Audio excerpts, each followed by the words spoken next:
Welcome to a time of devotion and a reflection on our last antiphon for the season of Advent. O Emmanuel is what we'll be reflecting on today. Of course, for most of us, as we work to transition from the season of Advent to the day of Christmas and the days after, it's filled with family and friends, a little bit of a different schedule. Maybe some of us are taking time off to do some things that we've been anticipating we can get done before the end of the year. But as we make this transition from maybe something of normal life to a little time that's different around Christmas, reflect a little bit on our last O antiphon, O Emmanuel. Brings to mind probably the most famous verse of the hymn, O come, Emmanuel. O come, Emmanuel, and ransom captive Israel, that mourns in lonely exile here until the Son of God appear. Rejoice, rejoice, Emmanuel shall come to you, O Israel. I've been thinking about this word, Emmanuel, simply meaning God is with us. And not just how God is with us, but in what part of our lives has God decided to take up residence? Got to think a little bit, maybe, and I invite all of you to think about this, is what part of your life do you want God to take up residence in? And what part are you not so sure that you want God dwelling in, or tenting in, or walking alongside you as you go through? The hymn, of course, points out some things that are probably common to all of us, at least at some points in our lives. The idea that we can experience captivity to something. Maybe for some of us, that's captivity to ill health.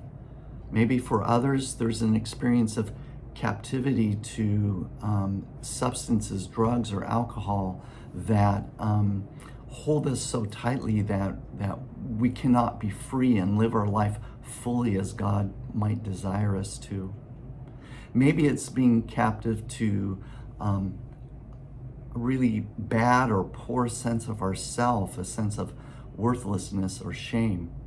Maybe just captivity to a relationship that we really don't want to be in, but for whatever reason, we find ourselves stuck there, or a job that isn't fulfilling. There's a lot of different captivities that we experience. Or what about lonely exile? Coming out of the pandemic, how many of us still experience a profound loneliness and sense of exile? And although for many of us the masks have come off and we once again begin to see each other face to face, isn't there underneath all that a little bit sense of exile still from one another, maybe from our true selves, and maybe even from God? So I think this last O antiphon, O Emmanuel, O God who is with us, is so profound at this time as we transition from the season of Advent to the season of Christmas. It's profound because it invites us to ask, what in our lives, where in our lives does God truly take up residence? And I think the easy answer would be, of course, everywhere. There's nothing about us that God doesn't desire to meet, to hold on to embrace. That in our loneliness or exile, God's most wonderful promise here at this time of transition from Advent to Christmas, God's most wonderful promise is there's nothing about us that God does not desire to hold, to comfort, to take care of, to embrace.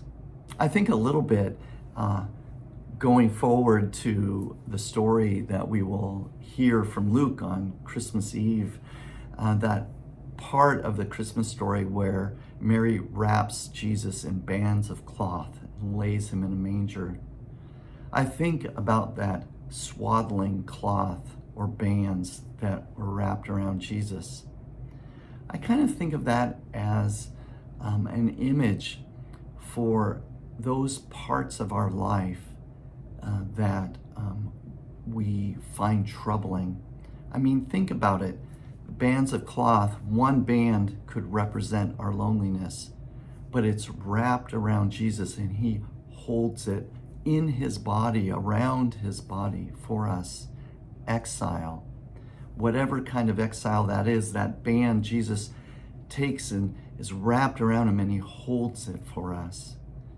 In fact, we could think of all the different parts of our life where we feel alienated from ourselves or from others as strips of cloth that Jesus is willing to be wrapped in, to hold for us so that we might be free to live as God intends us to. It's amazing to me that the images of a tiny, helpless infant having so much power to take upon himself the loneliness, the exile, and that as Jesus does that, even as a tiny child, we begin to see the great depth of God's love for us and God's power and majesty in our lives, no matter where we're at or how we're feeling.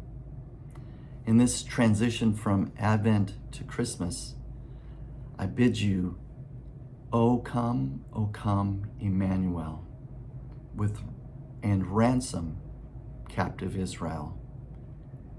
May our God ransom each and every one of us from those things that chain and bind us, take them upon himself so that we might be free to live as God intends. God bless you. Merry Christmas.